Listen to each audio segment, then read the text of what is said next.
Sanbonani football lovers, welcome to Sportibong Zikamalambong Nkosi. Please help me grow the channel by liking or subscribing to the video. If you have already subscribed, please don't forget to like after watching the video. Danko. I have updates lana about the Kaizer Chiefs and the Bafana, including Amachita, because we have two of our very own players that are playing for Amachita Kule World Cup. So let me start about indaba enkulu, the biggest news. Indaba kaAsanele Velebai and Luke Bartman. Yonke into say clear manje. Everything is clear according to SAFA arbitrator. Epstein Hilton has ruled for Kaizer Chiefs for a case of Velebai and Bartman, which was brought into attention to the arbitrator by chairman Cape Town Spurs, Alex Estacio. So as things stand now, they are eligible to play for Kaizer Chiefs. Finally, the long wait finally sekuphelile yonke into seyiclear, but asikwazi ukuthi sirelax because intshisekelo nogqoza nayo uAlex Estacio in this matter inkulu ngalendlela ukuthi he's not willing to back down easily, even though everything is against him and he keeps on wasting money, but he feels ukuthi he won't give up that easily.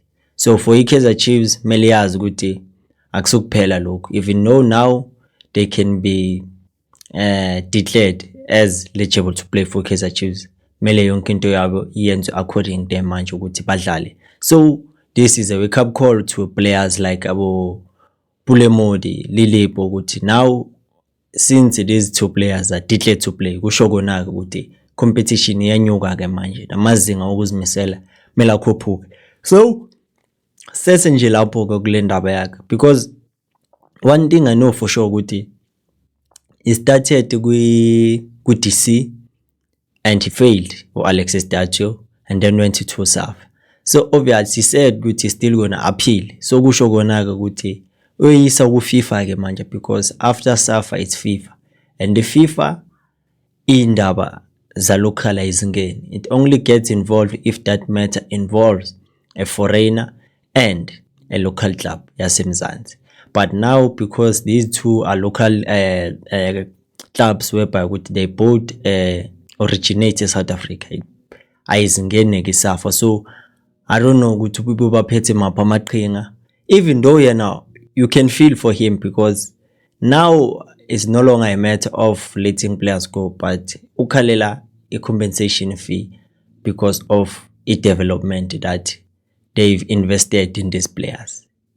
So you can tell ukuthi he said ukuthi 8 million in each and every player I'll develop her, especially from the ages of 12 years. So it's unfortunate ukuthi laba vele babuya from lapha from eKamba. So it makes it difficult for him to accept this defeat, because he could have dealt with this in a different way.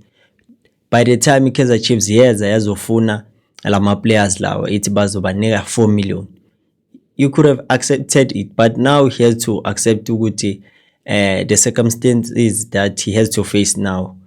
He made the bet and he has to lie on it, because mawuthatha ukubuka 4 million way better than 0. So now lokuphinda futhi, instead ukuthi accept the defeat, he keeps on spending money, a waste imali for a case azoloka iluza. Because if you look at things from the perspective of all these judges, it is clear ukuthi Kaizer Chiefs has an edge over him because of facts and also because of everything that need to be provided so that it can rule for Kaizer Chiefs. Because mawuthatha ukubheka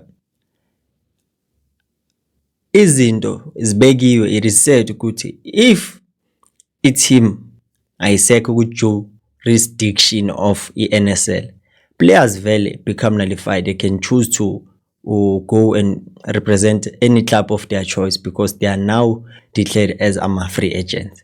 So obvious, that's the first fact abayibhekayo ukuthi okay, Kaizer Chiefs lana ke obviously they have an edge over a Cape Town Spurs. Another thing into kumele bayifake emqondweni ukuthi when making these decisions, i-Kaizer Chiefs angeke ibe sephutheni, but the people that will be at fault are the players, and the players, they are taking this matter serious in such a way they are able to carry themselves professional in dealing with this matter.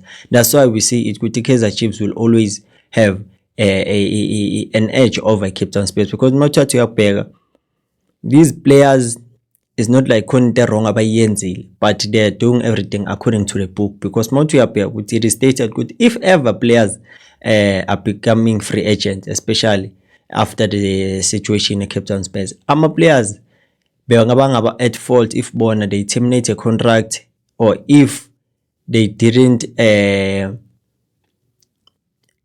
comply to what the contract was stipulating for them.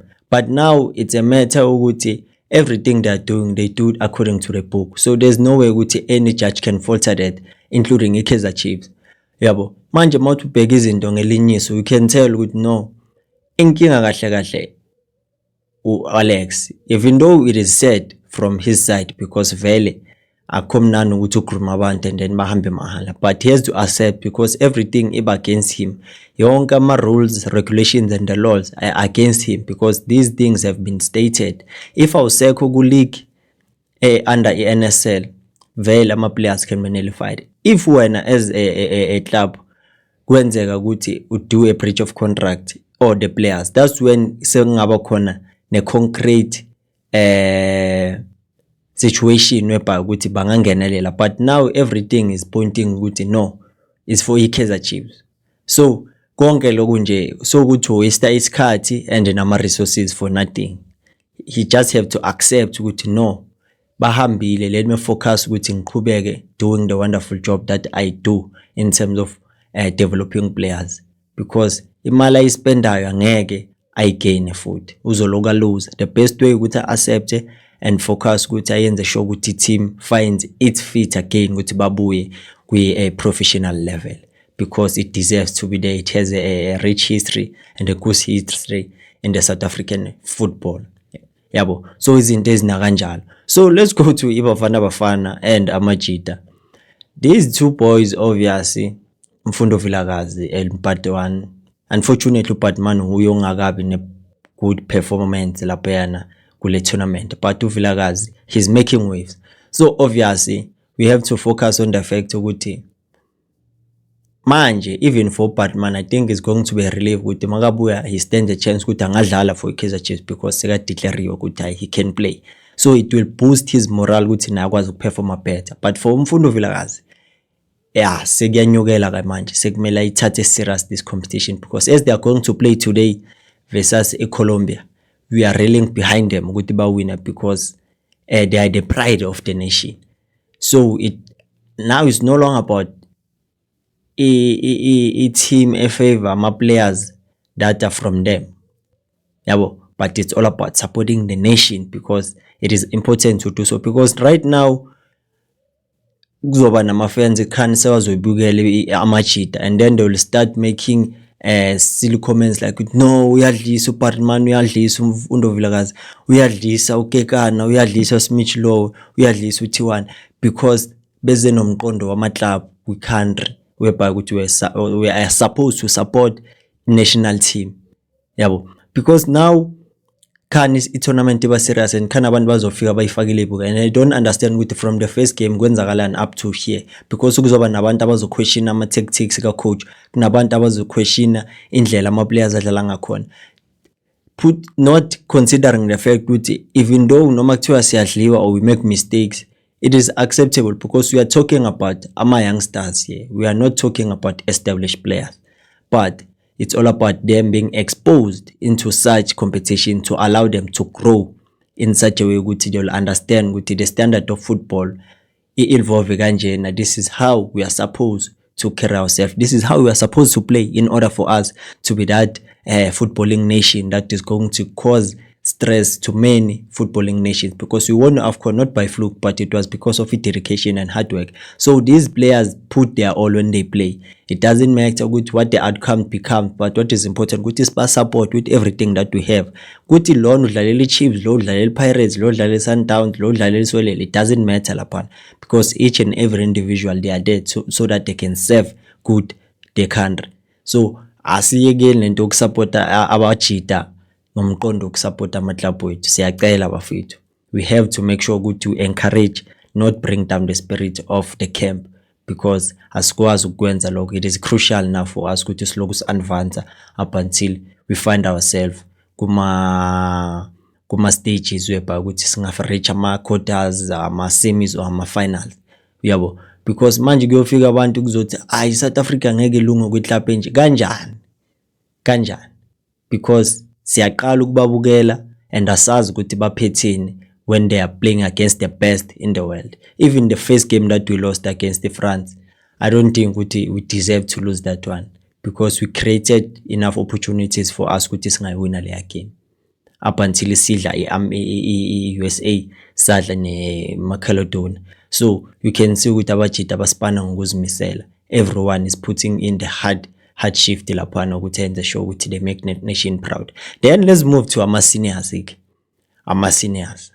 Ama-seniors, they are the team we have to focus on, because we know very well ukuthi situation kade behomgwane isibeke kwenye indawo, but akusinto engastress. We have to try by all means to secure 2 wins so that kungaba lula for us to qualify, because that's the only way. We don't have to depend on anyone but ourselves, because if it happens ukuthi izinto azihambe ngalendlela ukuthi singawina wonke ama games, we can't even stand a chance to qualify as the best number 3 in a group, because mawuthi uyabheka laphana in terms of points, we have 14 points okwamanje. Nama teams ale phezulu ahleli kubo ma 18 points.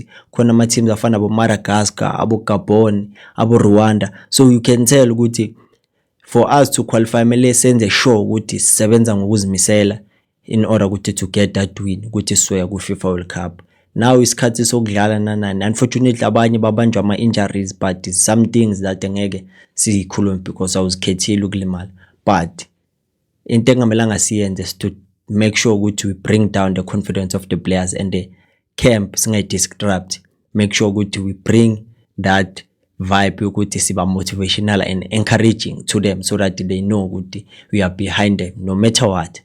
Lento ukusupport iclub ku-national team angeke sisebenze, because the opponents kahle some things that will be obstacles for us is not the other teams that we play against, but it will be us as fans with the mindset that we have that can influence the team in a bad way and impact and affect the team how they are doing. Mistake indaba kaMgwena, but angeke sihlale lapho kakhulu. We have to focus ukuthi siphuma kanjani kule nkinga esiyifake kuyo. That's how we find ourselves ukuthi we have to solve problems, not ukuthi create amanye ama problems la khona. Angazi, what do you think about this? Finally izinto sezihamba ngohlelo. Ama-Diamond can play for Kaizer Chiefs. Now we will see ukuthi after international break Kaizer Chiefs performance yabo yoba kanjani, if ucoach bayobe sebanayo musha or baqhubeka ngabo laba bakhona. But konke okubalekile ukuthi bona sebanikiwe that go ahead ukuthi they can now play. Manje sikuyobe ezandleni zama coaches ukuthi bamisa kanjani with the squad that they will have, because kuyoba kuyi full house ke manje, everyone will be back. So we expect ukuthi team perform kahle. It's not like ba perform a bad because the record is not that bad. It's just nje ukuthi those little minor details yiwo lawa yenza ukuthi sibe kule situation esikuyo, but masingayi fix everything izoba ngomumo.